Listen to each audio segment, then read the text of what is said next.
daughter is a Star Wars fan, the first thing they're going to ask for are the figures. The reason they're 3.75 inches tall is because the first mock-up figures that I made were Fisher-Price Adventure People. Fisher-Price Adventure People. Welcome back. Hello there. To GFT. Here is a new episode with your host Chris B.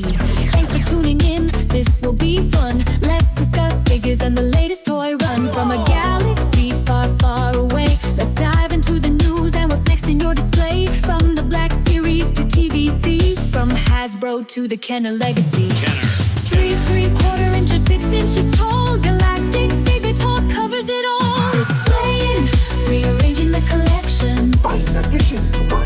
Discussing figures, asking Hasbro for perfection. The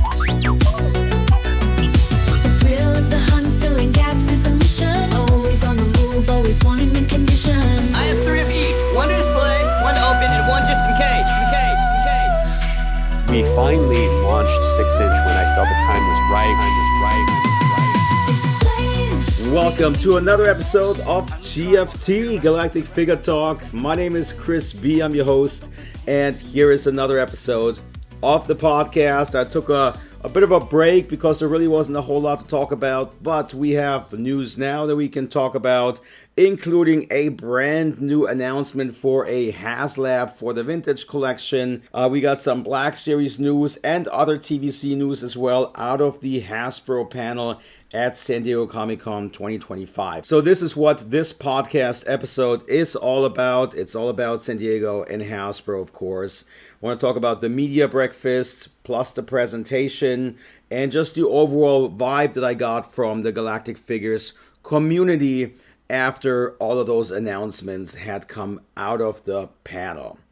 So let's start off with retro, because for a retro collection, it was just crickets. Nothing was mentioned or announced, which I think is so weird. I mean, is the retro collection a proper segment for the collecting community, or is it not? You should really show something at the biggest panel that you have throughout the year. But they didn't. So completely ignored the retro collection, unfortunately. Then let's start off with the Black Series line first, because there is, I think, a little less to talk about this time around. But there was some interesting stuff, though, that they mentioned. They did announce a pretty cool-looking 2-pack with Emperor Palpatine fighting Mace Windu, based on the Revenge of the Sith, the Palpatine office scene where they fought, and Mace Windu basically won, but ultimately lost because of Anakin. Both figures look pretty nice. They both gonna come with an additional head sculpt, which is really cool. The highlight here, for me personally, is of course Palpatine, because we have not received that version of him yet in the 6-inch scale. Mace Windu looks like the previous figure, basically, with an additional head sculpt, which looks really nice. And yeah, overall, I think this is a really, really cool looking set. The presentation box also looks really nice. And this is actually a convention exclusive. So they're going to sell this at New York Comic Con. And then later in the year, they're going to sell it at MCM London Comic Con as well. And then they did say that additional units then are going to be sold through Hasbro Pulse. So this is going to cost $59.99. So about $30 per figure, which, I mean, is pretty decent when you consider that a regular figure is typically $25. But here you get the premium packaging, plus you also get additional head sculpts and some Force lightning effects as well for Palpatine. So this was definitely among my favorite things that they revealed for the Black Series line. Now, they also did announce a 2-pack with a diorama piece, and it kind of falls into the same category as the SDCC exclusive with Anakin fighting Obi-Wan, where you have, in this case, Darth Vader fighting Bespin Luke on the platform in Cloud City. It is a pretty cool looking set. It's going to cost $69.99, so it's not $110 like the San Diego Comic-Con exclusive Anakin and Obi-Wan set is. So it is a little cheaper by about $40, so quite a lot cheaper. But I have to say, I mean, Darth Vader, they said that this is just a repack of the figure that we already have in our collections, except for the cape this time is wired, which, is pretty cool when you think about it, because it helps with posing. But I mean, the highlight here in this set is definitely Bespin Luke, because he looks quite different from the one that they've released in the Black Series line so far. So he's all scuffed up, and he's dirty looking, and he's got the beat up face and everything. So yeah, this is a pretty interesting looking set. Now, they did say, I think, that this is going to be some sort of ongoing series within the Black Series now, where they're trying to do more of these diorama pieces. And I think that is really, really good for Black Series, because they don't really do a whole lot of vehicles. They don't really do anything for Black Series other than figures. So to get a few additional pieces that you can add to a display on your shelf, I think really helps to make the figures come to life a little bit better, I think. So I don't like the price on these. $70 I think is really expensive for not being a convention exclusive.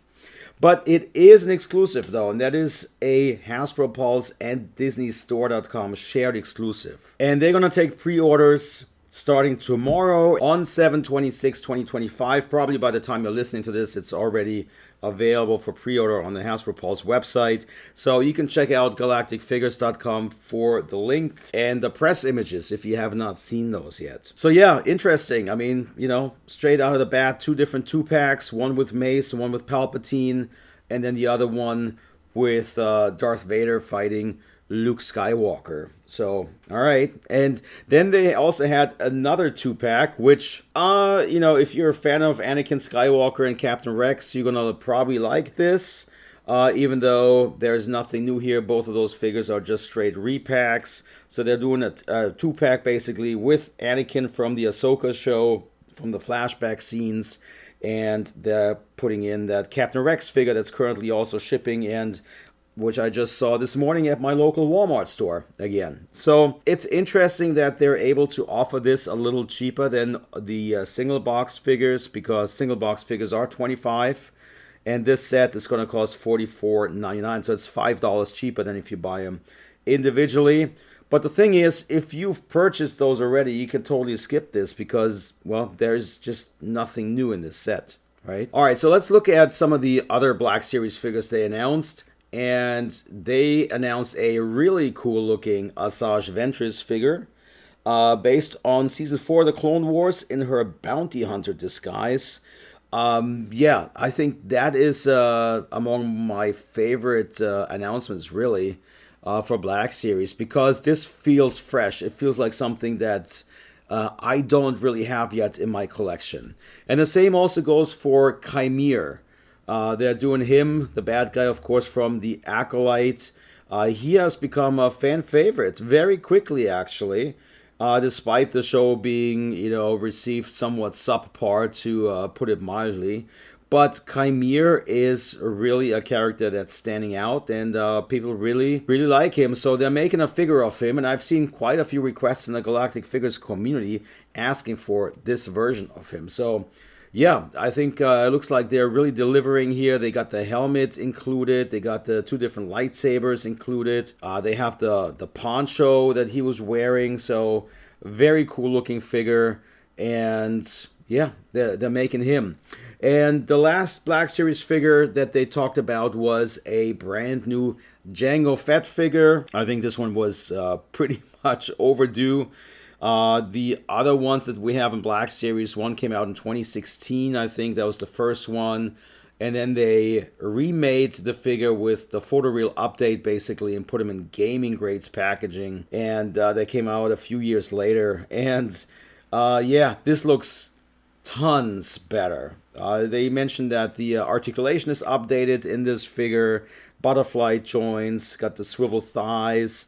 And overall, I think this is a really cool looking figure. Also has a new portrait, comes with a removable helmet, comes with the 2 blasters and the removable jetpack. So, I mean, this is basically the version of Jango Fett that you want to pick up. That's him in this prime. No weathering on it, no scuffs or battle markings, nothing. But I mean, we did see him on Camino when he was wearing pristine armor, so hey, I'm all for this. I think this looks pretty cool. And that was it for the Black Series though, so let's recap this real quick. Bunch of 2-packs, one with Palpatine and Mace Windu, a 2-pack with Anakin Skywalker and Captain Rex, a 2-pack with Darth Vader and Luke Skywalker, plus we have Asajj Ventress, Jango Fett, and Chimere in single boxes. And that was it for the Black Series line. Now, let's talk about the vintage collection. There's quite a bit of stuff to talk about. So the first set that they showed during the media breakfast a day prior to the presentation was the 3-pack of Force Ghosts with Anakin Skywalker, Master Yoda, and Ben Kenobi. Comes in this special 3-pack style packaging, so they're not individually carded, but come in a 3-pack. The whole set's going to cost $50. It's a convention exclusive. They're going to sell it at New York Comic Con and at MCM London Comic Con. And then remaining units are going to be sold through HasbroPulse.com in the fall. The cool thing here is that Anakin does come with an additional head sculpt. So you can have the Sebastian Shawn likeness, or you can have the Hayden likeness, whatever you prefer. And I think that was really the way to go. This way you don't split the fandom. And, if you grew up with the original trilogy, this is for you. And if you grew up with the prequels, or if you grew up with the original trilogy a little later, after George Lucas made those changes to the ending sequence, well, then this is also for you, right? So, pretty cool set overall, I would say. And then we finally got a look at Han Solo and Chewbacca. Those 2 figures were pipeline revealed, I think, more than a year ago at this point. So they really dragged this one out, I think, revealing this. Maybe there was a problem with the figure or something that took them a little longer to come out and actually show those. But yeah, I'm just okay with those. I think the head sculpt on Han Solo looks really bad, as a matter of fact. I'm not a fan of that at all. And that's not really something you hear me say a lot, because I do take these portrait shots for GalacticFigures.com for every figure entry. And sometimes it's really easy to tell when the head sculpt is off. Or sometimes you look at a portrait, from a different angle, and all of a sudden it looks right. And this, though, I don't know. This does not look right to me at all. But I'll hold off judgment until I have the figure in hand. Maybe that's just a prototype that kind of looks off to me, but it does look off. And then Chewbacca looks just like Chewbacca, they did say that he's partially new. I think he has a new head sculpt, for example. But there's also some reuse in this figure. They did update him with rocker ankles, I think they said. So there's more movement you can get out of this figure, which for Chewbacca is great because, Chewie's always been so stiff and you can never really pose him a whole lot, I think that's a great update, but it still looks like a figure that we've purchased like 50 times over the years, like literally 50 times. The card back, though, looks really good. It's different from what they've done before. So this is an alternate card back, and I like it. It kind of looks fresher than having the typical Chewbacca image on it. So this looks, I think this in the packaging looks really cool, actually. Even though I find just the figure itself just more on the boring side, just because we already have so many Chewbacca figures in our collections. All right, so let's just sum it up real quick. A 3-pack with Anakin, Ben Kenobi, Yoda, and then Han and Chewbacca. And then they also showed a Shock Trooper based on the Clone Wars. Kind of wish they would have gone with Revenge of the Sith for this one. But, okay, so they're doing a Clone Wars card. Why not? Yeah, great looking figure. A nice update to the character. But, again, it feels like something we've purchased like 50 times already. So it does just not feel fresh or new at all. And that was really it for single carded figures. So that only leaves one topic left to talk about, and that is the HasLab Republic gunship. It's gonna need 8,000 backers by September 8th. So you have more than a month time to come up with the funds, and the funds is basically $449.99, which is not really accurate because you have to pay tax on top of that. So if you're in Washington State, you're looking at $500 for the Republic gunship. It does come with 2 pilots, so 2 clone trooper pilots. It does come with 2 different display stands. It does come with a whole bunch of missiles that you can remove from underneath the wings. You can rotate the missiles in the back compartment, which is cool. There's some additional storage also that they put in there. There's one feature where you press the button and then the doors kind of slide open. It does come with the turrets where the clone troopers sit on the inside. So those side turrets are included. And then for tiers, they're doing 3 different ones. One at 10,000, one at 12, and one at 14,000. The first one is Coleman Trebor. The second one is Sassy Tin. And the last one is Agan Kohler at 14,000 backers. Now, there were a lot of rumors leading up to this saying that it might be the U-Wing, which I think would have made a lot more sense than the Republic gunship, if I'm honest, for a variety of reasons. So first of all, Season 2 of Andor just wrapped. A lot of people enjoyed it. Plus, next year is the 10th anniversary of Rogue One already. So, kind of would have made sense to announce the U-Wing, I think, now that everyone's still in this Andor kind of mindset. But they didn't. They're going with the Republic gunship. And, I have to say, when I saw it, I was a little disappointed because it just looks like the Republic gunships, which we already have in our collections. That's exactly what it looks like. Now, they're saying it's 20% bigger, which, when I look at the press images and all the images that they have on Hasbro Pulse, it doesn't really come across like that. But Gus Lopez posted an image on his Facebook that he took at the booth, at the Hasbro booth at San Diego. And that image speaks volumes on just how detailed this thing really is, how big it really is, and what Hasbro has done here. And I think a lot of that stuff just gets lost in translation here by just looking at these press images. I was really disappointed when I looked at all these images here that I saw on HasbroPulse.com. But again, when I saw what this looked like and how detailed this thing was, kind of made me change my mind almost. And I'm saying almost because, jump back, we already have, 7 or 8 Republic gunships in our collections for long-time collectors. It's been all kinds of repaints. And, the thing with the Republic gunships, even the older ones, they are pretty good. It's not like they sucked. As a matter of fact, they were extremely popular for the longest time, and some of those go for like $200 to $300 on the aftermarket. That's how popular those are. So to come out with a Republic gunship and to remake it and make it better than the original, but a lot of people have the old ones in their collections and remember them very, very nicely because, the gunships were always pretty cool, the ones that Hasbro made. So I think this is a very, very tough sell, but it does look good. But, I gotta talk about some of the shortcomings here as well, right? So, again, Hasbro is a toy company that makes toys, and the audience are toy collectors. We're not model collectors. We're toy collectors. And I'm trying to figure out where the toyetic features are here, right? Again, no electronics, no lights built into the cockpit or the engines.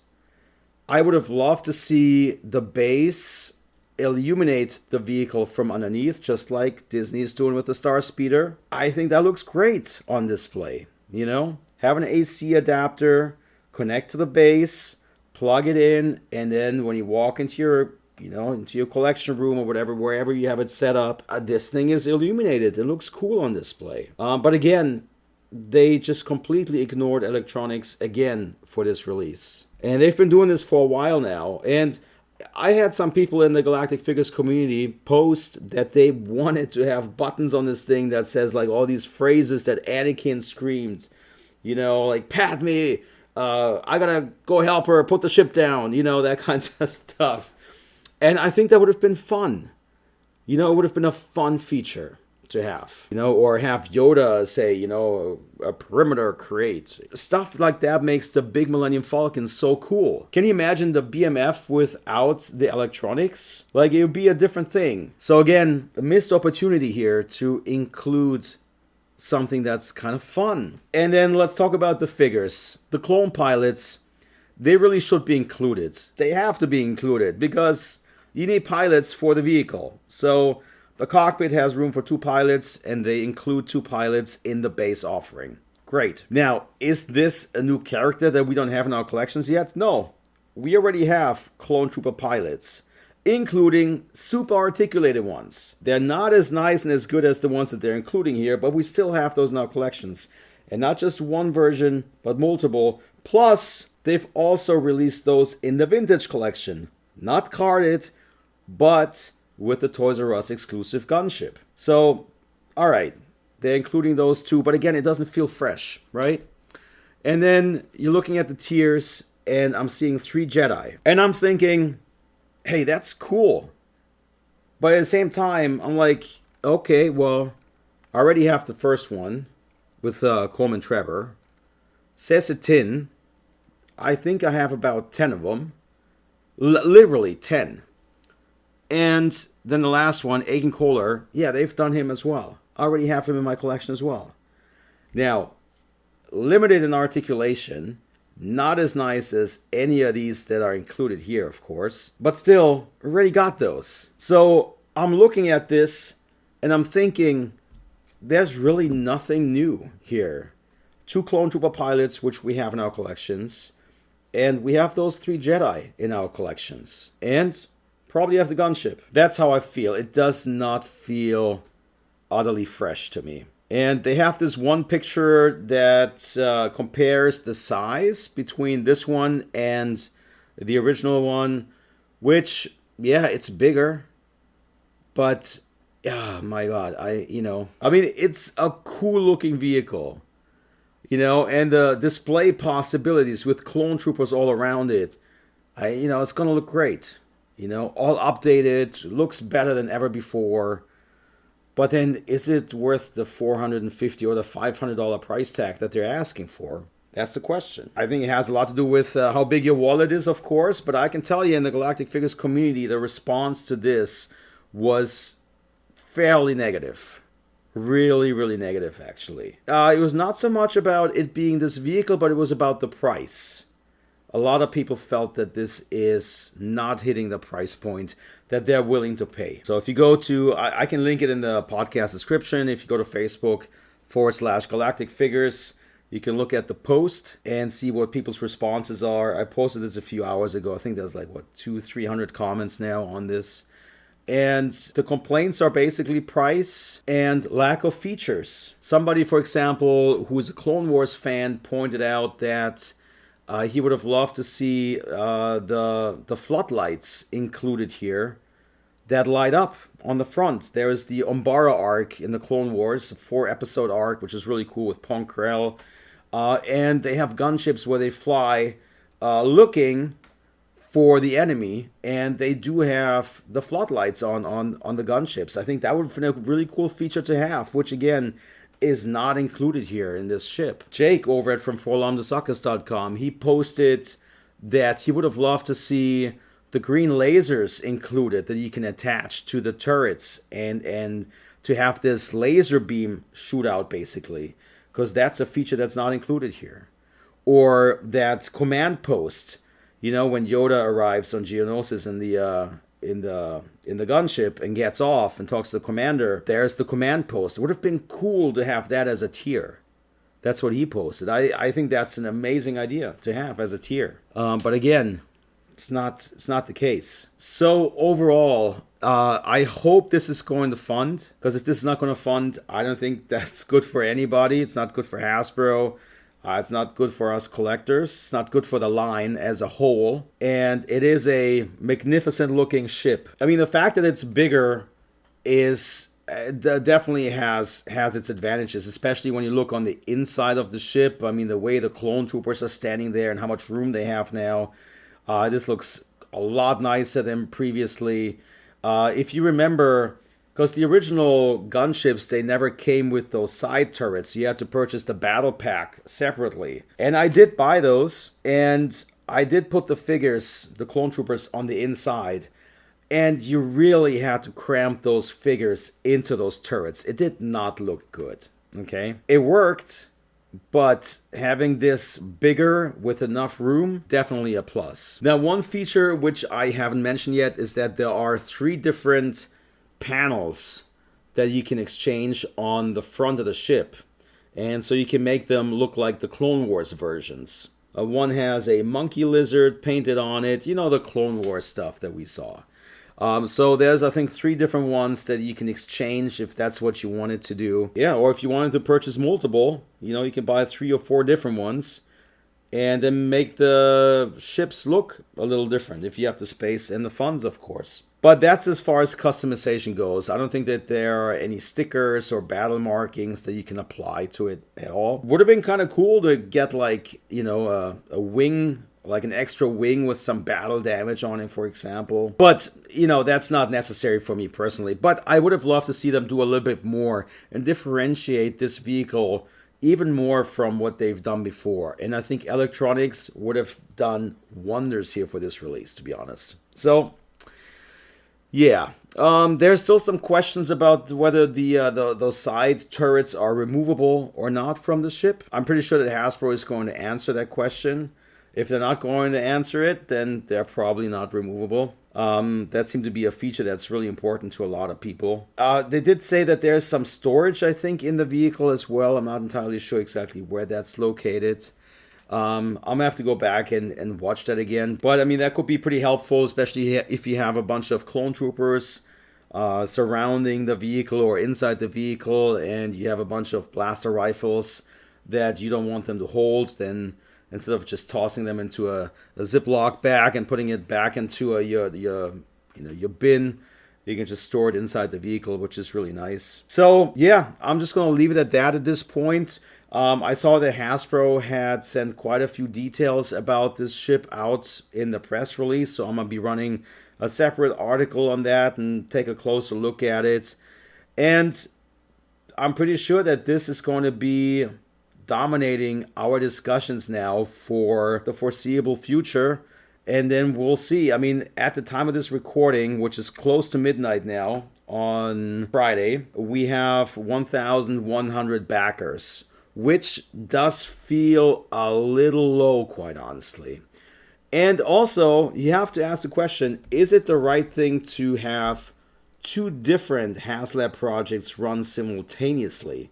Because there's also a G.I. Joe HasLab running currently, right? So, and there are quite a few people who collect multiple toy lines. Yeah, that might be a bit much to chew off for a lot of people, you know, having 2 so closely together. I'm going to be back with another episode of the podcast when there's stuff to talk about. Pretty sure that there will be quite a bit of stuff, actually, once I start diving through all the information that really came out from the panel today. And, we're still waiting for the Anakin and Obi-Wan 2-pack to go on sale on Hasbro Pulse.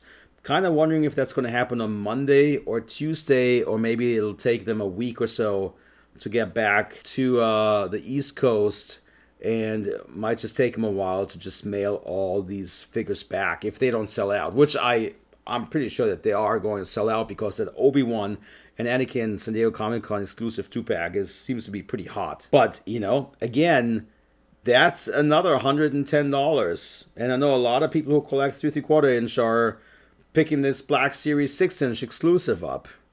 So, it is a pretty expensive hobby to collect Star Wars action figures these days, unfortunately. Now, before wrapping up the podcast, there's one more thing I wanted to talk about real quick about San Diego Comic-Con and all the announcements that came from Hasbro and the panel.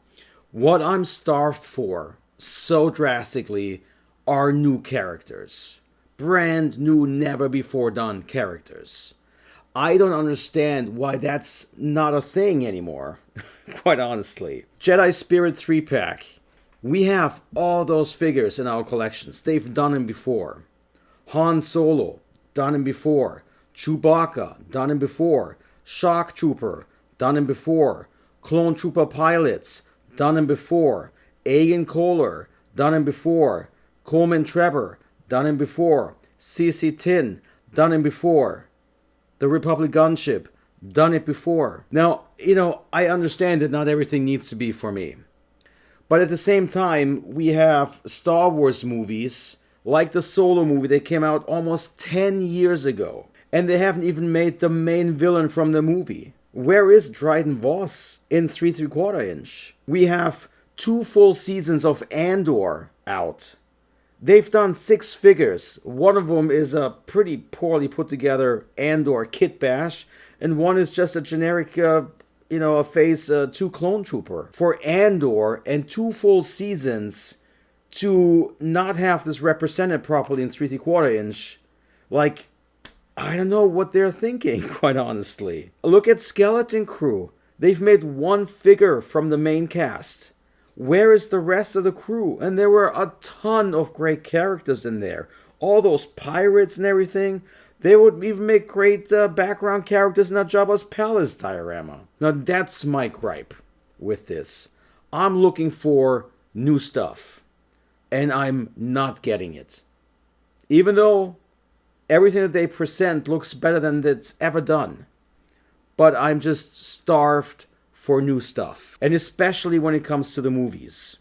Now the sequel trilogy, which I'm not a fan of, never have been. But legacy characters, Luke Skywalker, Han, Leia, maybe a young Luke and Leia training together, Palpatine on his throne. I mean, there are some great concepts there. And I think that there are a lot of people who would just flock to that. And I am starved for new stuff. That's what it's about. They haven't finished the crew of Rogue One yet. Base Melbis, Bodhi Rook in the Vintage Collection. Where are those figures? Those movies have been out for 10 years. What have you done for 10 years, Hasbro? If you can't squeeze it in 1 year or 2 years or 3 years, it's been 10. And so I have to wonder what is going on at Hasbro with these constant remakes of stuff which we already have. We want new figures. And the whole Return to Tatooine thing. If you look at it, and if you've been collecting for a while, you find 2 characters for this entire year that we don't have in our collections yet. And that's the Tonica sisters. And those 2 figures are behind the $450 paywall. Vooer, Greedo, all those characters, we have those. Tonica sisters are the only 2 new characters they gave us. Where is the new stuff? That is really frustrating. All right. I actually wanted to leave you guys with a positive note on this podcast, but I gotta call it out the way it is. That's how I see it. And that's where I'm going to end this podcast now. So thank you for listening to me on this podcast of GFT Galactic Figure Talk. I'll be back with another one, pretty sure, fairly soon. So please subscribe if you haven't done so yet. And I'll catch you on the next one. This is it.